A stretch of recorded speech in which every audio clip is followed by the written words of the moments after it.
کو نیکی کا درس دیجیے، اپنی بیٹیوں کو حضرت فاطمہ اور حضرت عائشہ صدیقہ رضی اللہ تعالیٰ عنہما کے واقعات بتایا کریں، ان کے طرز زندگی کے متعلق بتایا کریں تاکہ ہماری بیٹیاں باحیا اور پردہ دار ہوں۔ نمبر 3، حضرت علی رضی اللہ تعالیٰ عنہ فرماتے ہیں کہ ماں باپ کی بے پردگی کی وجہ سے ان کی اولادوں پر بیماریوں کا حملہ ہوتا ہے۔ حضرت ابو ہریرہ رضی اللہ تعالیٰ عنہ سے روایت ہے کہ نبی کریم صلی اللہ علیہ وسلم نے فرمایا کہ پردہ دار عورت پر جنت واجب ہے جبکہ بے پردہ عورت پر جہنم واجب ہے۔ جس گھر میں بے حیائی و بے پردگی ہوتی ہے تو اللہ تعالیٰ کے فرشتے ایسے گھروں میں رہنے والوں کے لیے بد دعا کرتے ہیں اور شیطان ایسے گھروں کو اپنا بسیرا بنا لیتا ہے۔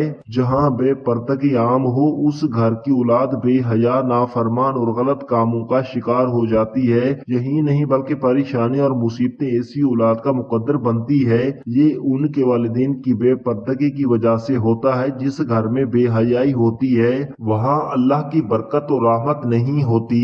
ایسے ماں باپ کی اولادیں فتنوں اور بلاؤں سے محفوظ نہیں رہ سکیں گی کیونکہ اللہ کے فرشتے جو کہ ان فتنوں کو روکتے ہیں وہ تو اس گھر سے چلے جاتے ہیں۔ ایسی اولاد ماں باپ کی نافرمانی کرتی ہے اور ہمیشہ پریشانی میں مبتلا رہتی ہے۔ ماں باپ کو چاہیے کہ وہ پردے کا خاص خیال رکھیں تاکہ ان کی اولاد بھی ان کی پیروی کرے۔ آپ نے مشاہدہ کیا ہوگا کہ آپ کے ارد گرد جو ماں باپ پردے کا خیال نہیں رکھتے تو ان کی باتیں زبان زد عام ہوتی ہیں۔ اکثر عورتیں یہ کہتی ہوئی دکھائی دیتی ہیں کہ پردہ دل کا ہونا چاہیے، تو ایسی عورتوں کو اللہ کے غضب سے ڈرنا چاہیے کہ کیا ان کا دل حضرت فاطمہ الزہرا رضی اللہ عنہا اور حضرت عائشہ رضی اللہ تعالیٰ عنہما کے دل سے زیادہ پاک ہے؟ اگر ان کے لیے پردے کا حکم تھا تو آج کی خواتین اپنے آپ کو کسی جگہ پر دیکھتی ہیں۔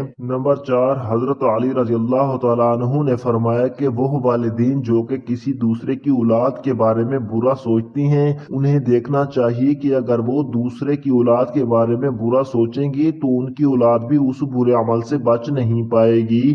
اللہ تعالیٰ ان کی اولادوں کے لیے برا کرتا ہے کیونکہ اللہ تعالیٰ بڑی رحمان اور رحیم ذات ہے۔ اللہ تعالیٰ ماں سے زیادہ اپنے بندے سے محبت کرتے ہیں۔ اگر تم کسی کی اولاد کو پریشانی میں ڈالو گے تو اللہ تعالیٰ وہی نظریہ تمہاری اولادوں پر مسلط فرما دیتے ہیں کیونکہ جیسا کرو گے ویسا بھرو گے۔ جیسا تم دوسروں کی اولادوں کے متعلق سوچتے ہو اللہ تعالیٰ وہی نظریہ دوسروں کے ذہن میں تمہاری اولادوں کے متعلق بنا دیتے ہیں۔ جیسا تم کسی کی بیٹی کے بارے میں سوچتے ہو اللہ تعالیٰ ویسا ہی تمہاری بیٹی کے ساتھ کرتا ہے۔ حدیث پاک کا مفہوم ہے کہ نبی کریم صلی اللہ علیہ وسلم کے پاس ایک صحابی آئے اور عرض کی یا رسول اللہ فلاں شخص عورت کو چھپ چھپ کر دیکھتا ہے تو آپ صلی اللہ علیہ وسلم نے فرمایا اس شخص کو بلا کر لاؤ۔ جب وہ شخص آپ کی خدمت اقدس میں حاضر ہوا تو آپ نے اس سے فرمایا تم اپنے گھر کی حفاظت کی ذمہ داری سے دستبردار ہو گئے ہو کیا؟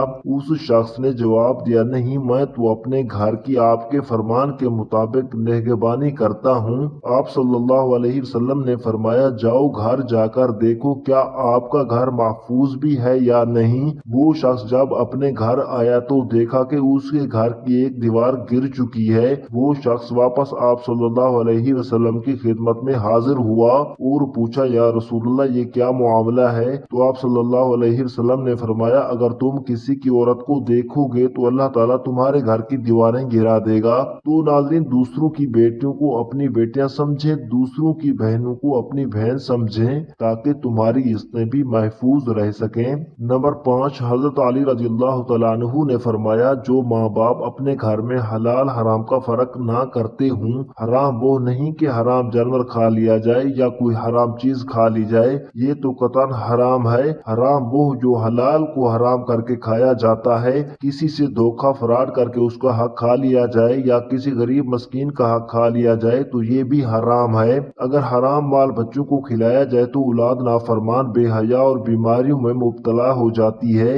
آج کل یہ بیماری ہمارے معاشرے میں عام ہو گئی ہے، حرام کھانے والے اسے حلال سمجھ کر کھا رہے ہیں، تو ان تمام ذکر کردہ باتوں سے بچنا چاہیے۔ اللہ تعالی ہم سب کو رزق حلال کمانے کی اور کھانے کی توفیق عطا فرمائے، آمین۔ ناظرین اگر آپ کو ہماری آج کی یہ ویڈیو اچھی لگی ہو تو اسے لائک کریں اور مزید ایسی اسلامی ویڈیو دیکھنے کے لیے ہمارے چینل کو سبسکرائب کریں۔ شکریہ۔